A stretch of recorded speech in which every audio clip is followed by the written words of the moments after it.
Welcome back to Civil Discourse Now. I'm Mark Small. Good morning, Mark.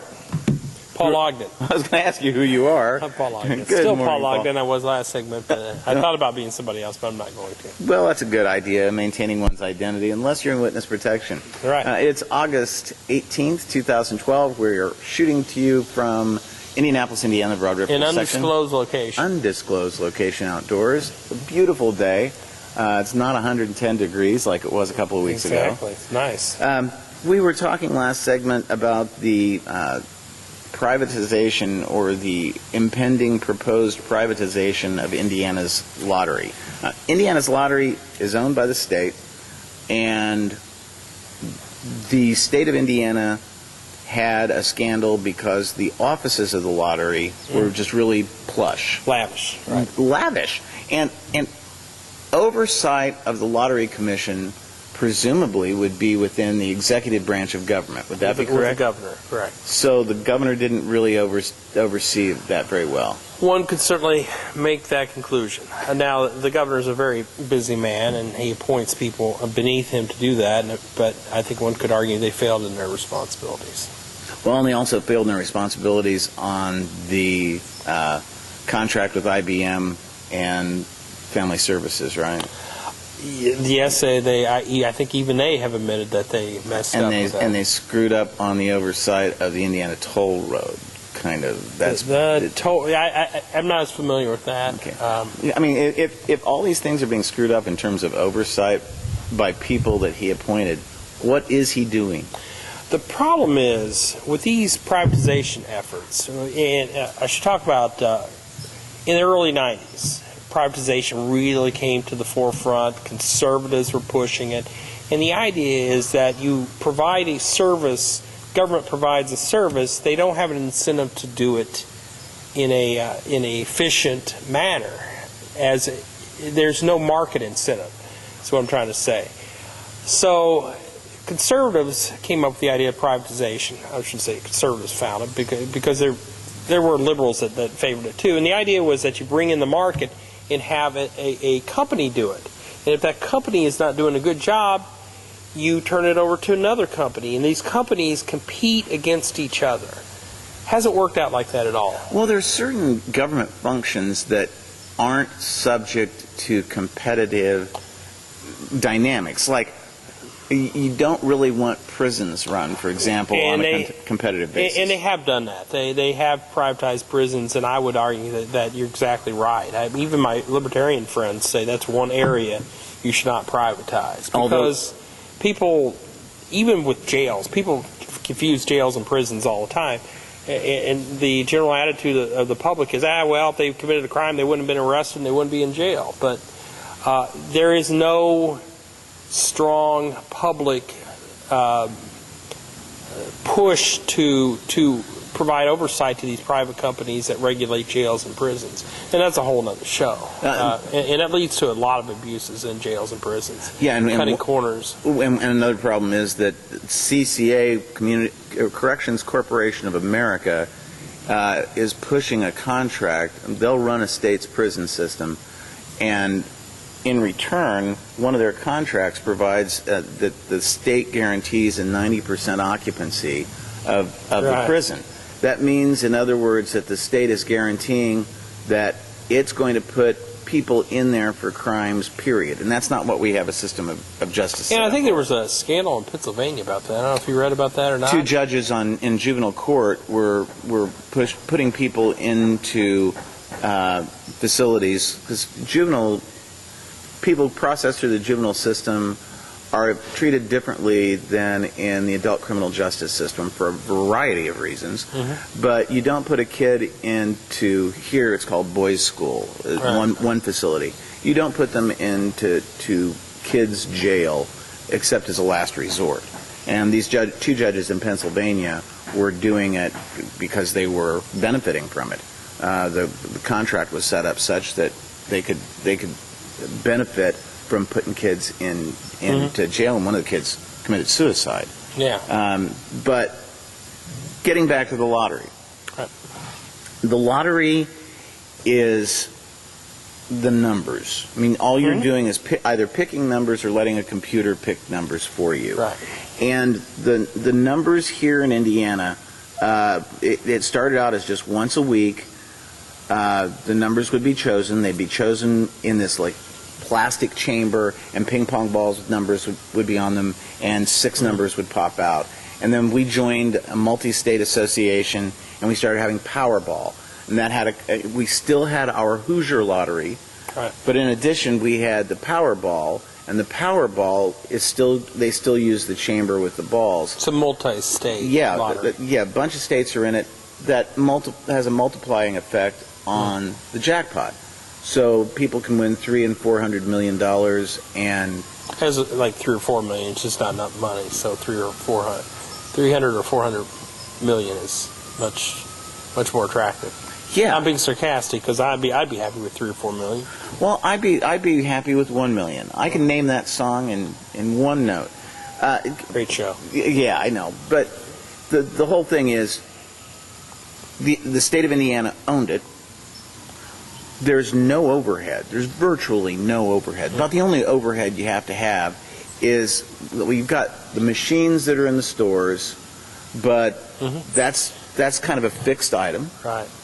And then you have the people who are monitoring how the numbers are chosen, and you have security on them. And I've seen the numbers. You're supposed to be, I think by law, 50% payout for every $2 spent on the lottery. The people that are betting get $1 back. So it's 50% return. 45% goes to the state in terms of the revenue, if you want to call it revenue. And then 5% is like administrative costs. 5% of every dollar, 5 cents of every dollar. So that's really, really low overhead. One would think. Okay. And I'm not even sure that would be necessary. But well, I mean, some of it is. I mean, you've got to have somebody there, especially on the security. I saw a program this week in which they went through the facility where those numbers are chosen, whether it was Powerball or another state. The machines themselves are kept in a vault so people don't have access to them, and they don't actually go in and access those machines until like 2 hours before the drawing. They're under high security so that people can't cheat in any way. It was rather impressive. But we have had scandals here in Indiana. We had a situation where a lottery employee tipped off a friend about where a certain winning ticket was, what store, and it was down in southeast Indiana. I can't From your remember. neck of the woods. Yeah, exactly. Near Versailles, there's a real small town down there. I can't remember the name of it. Anyway, but they had the winning ticket there. I think it was a scratch-off. And the person went down there and bought all the tickets. So that way, and that's kind of a tip-off when you buy like all the tickets. Okay, so they knew where the number was going to The winning number was. Okay, but that was the scratch-off. Yeah, it was the scratch-off. Okay. It was the big prize. Okay. And so they bought like all of them. Okay. And that became that's kind of a tip-off when you buy all of them. I don't know if they bought all of them. They bought at least half of them. Well, and to be fair, no system is going to be perfect. No. But they want to privatize the system, and Illinois, or apparently Indiana, the pitch is they'll guarantee $1 billion more over a 5-year period than what Indiana would have generated from the lottery. And the question is, how are they going to get those extra players? Because there's so many other forms of gambling. No, you just said extra players. Yeah. They said $1 billion more. Now, you're making an assumption that they're going to get extra players as a means of generating that revenue. Or existing players to bet more. Or they're going to find ways like, if they're using a computer program to generate the winning numbers, all they have to do is alter the program so that fewer winning numbers pop up. Well, and that's where you're supposed to have some oversight, but I have questions about whether that oversight would actually be there. And a perfect example, and not to get off the subject, but like red light cameras. If you have a private company doing red light cameras where people are getting tickets. Okay, red light camera is a camera on a traffic signal that is set up so that if somebody runs the red light, it snaps a picture, presumably of their license plate, and then they receive a citation in the mail, and they have to pay the ticket. Exactly. That's essentially what it is. And if the company finds that if they just make the camera or shorten it just a tiny bit, they're going to make X amount more revenue, they're likely to do it. And it could be just a tiny fraction of a second. Well, it's the same thing with the lottery. If they're like, well, we can just maybe pass out just a little less money, we're going to make more money.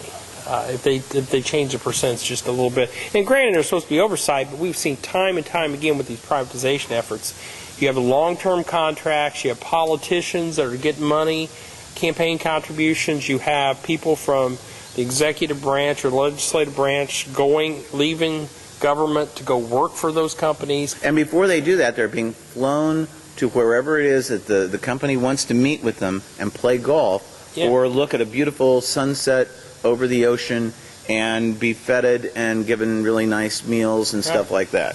And we haven't had strong oversight, and that's a problem. Okay, and oversight is supposed to be exercised by? In this case, it would be the executive and legislative. The legislative can call them in and say what's going on. Yeah, but I mean, the executive branch is supposed to be over the front line. Right. Yeah, and so they haven't done that.